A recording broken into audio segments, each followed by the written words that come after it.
Hi G4, I'm Chris Avellone. I'm Creative Director of Obsidian Entertainment, and I'm also a Senior Designer on Fallout New Vegas. So Fallout New Vegas is the next installment in the Fallout franchise. It takes the player out west to the Mojave Wasteland around Las Vegas. The player takes on the role of a courier assigned to deliver a package to New Vegas, but along the way you get kidnapped by raiders and you take 2 bullets in the head, and then you spent the beginning of the game recovering and then trying to figure out who shot you, why, and make sure they don't do it again. We introduced traits back into Fallout with New Vegas. They were present in Fallout 1 and Fallout 2. Traits are they're similar to perks, but they also have a drawback associated with them. Specifically, the Wild Wasteland perk, if you choose that, you'll actually have special encounters in the Wasteland that no other character will have. Sometimes those encounters will be bad, and sometimes those encounters will be good. And it sort of like makes your character a weirdness magnet. Fallout New Vegas has a hardcore mode associated with it. About 25% of the developers in the office are playing it right now. And the first time we tried it out, one of the developers died within 60 seconds of hardcore mode. Some of the elements of hardcore mode that we've introduced are ammo has weight. So in Fallout 3 you could carry as much ammo as you wanted. In New Vegas, every ammo piece that you pick up will add weight and encumbrance to your character.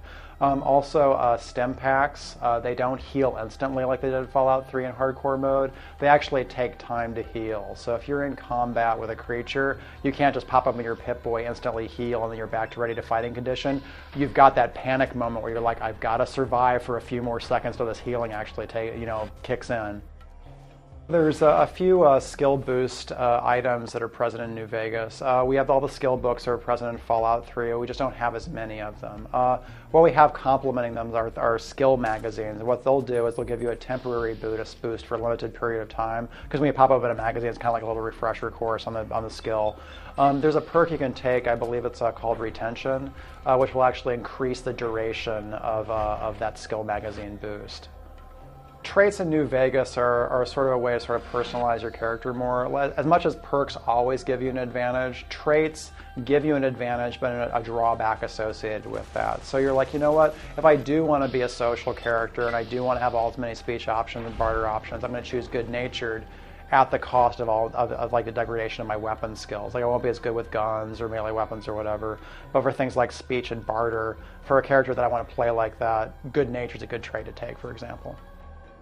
I think the difficulty in New Vegas depends on just whether you choose hardcore mode or not. I do think there are a lot more options that you can choose than just normal mode and hardcore mode. Like we've had a lot more stuff for the real-time shooting experience. There's a lot more stat adjustment with a lot of the workbench crafting recipes you can get. There's a lot more stuff there. I wouldn't say it's necessarily more complicated. There's just more things for the player to do.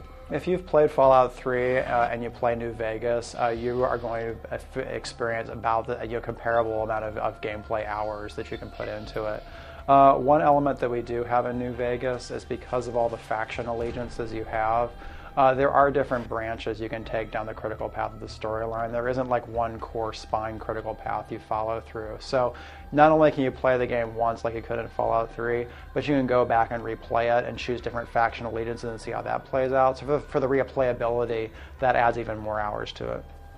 New Vegas has the same karma system that was present in Fallout 3. What players are going to notice, however, is the reputation system that's present in the game actually has a much bigger effect than karma does in the game. People don't react to you necessarily just being good or evil.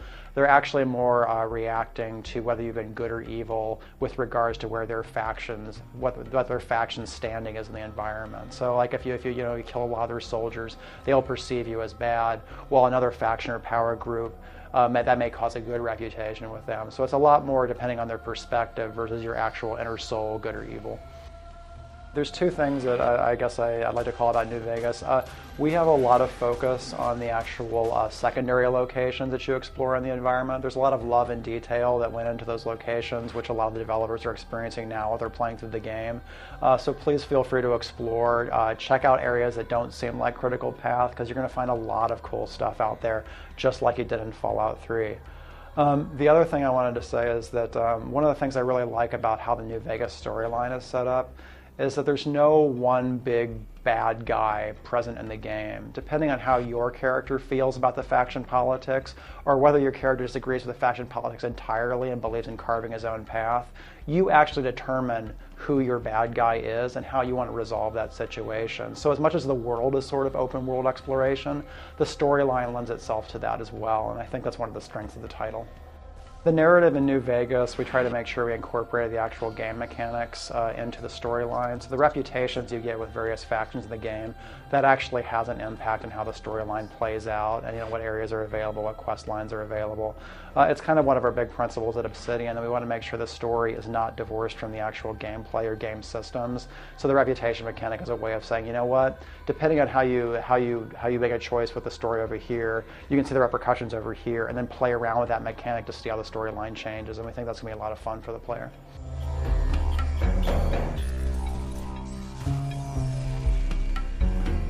So Fallout New Vegas is due for release on October 19th for Xbox, PS3, and PC.